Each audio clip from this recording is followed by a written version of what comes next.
Let's go and take a more in-depth look into the preset browser. So we'll come over here, click on the Show Preset button, and the preset browser slides out, and here we have all of the folders with the various lens flares. Now, as noted before, the number next to the folder name is how many lens flares are inside that folder. So if we click on the folder, we can then start looking at the different lens flare presets. So to load them, we just click on them, can move them around, try them out, hit the space bar to come out, try some of the other ones. There's subtle lens flares that, might be for smaller lights or, a really bright sun or something like that. So there's really a lot of variation. And what a lot of people might use it for is to just see different looks. And say you don't necessarily like this little blue element. Well, you can load the lens flare, scroll down in the object stack, find that object that you don't like, and hide it or even delete it. And you could either resave it as your own custom, make some more changes, or just hit OK and use it. So we really wanted to make it easy to just get started and get going with optical flares right away. And you can use the navigation at the top here, or just click on the back folder. We can look at some of the other folder presets.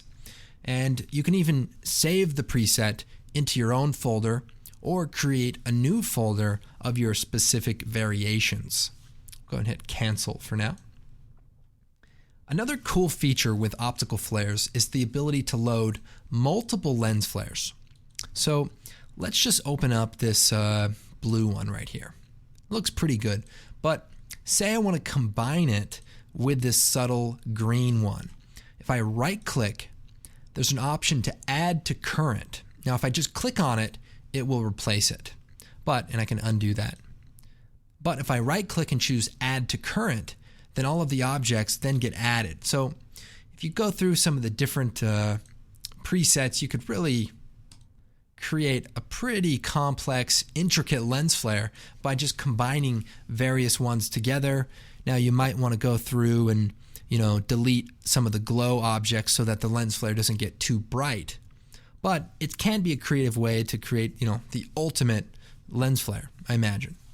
Now, inside of the plugin folder is the OpticalFlares presets. Now, we use our own preset files to store all of the different information, and you can go in there, click on the lens flare presets, and you can copy them, back them up, save them, even send them to your buddy who has optical flares, and they can load them into their project. So it's kind of a fun thing to do, and we also have the preset network where people can log in and share presets, which we'll talk about as soon as that comes out. Now remember, in addition to saving an entire preset, you can also save individual objects by right-clicking, choosing Save as a Custom Object, and then giving it a name, and then that will become available in the Lens Objects custom area. So kind of a cool way to just save off, your individual elements that you really like and that you maybe want to reuse. The preset browser was designed to make it easy to try out different lens flare looks. So if I turn on the show background, here we have this futuristic scene created with the Cry engine. And if we come over here to the browser, we can click on some of the different presets and just try out different looks for our light. And it just kind of makes it cool to quickly go through, see what works and what doesn't work without having to spend a lot of time loading presets or doing any of that. You can just instantly click on them, get an idea of whether or not that's working or not. So that's a good way to use it in combination with the show background feature.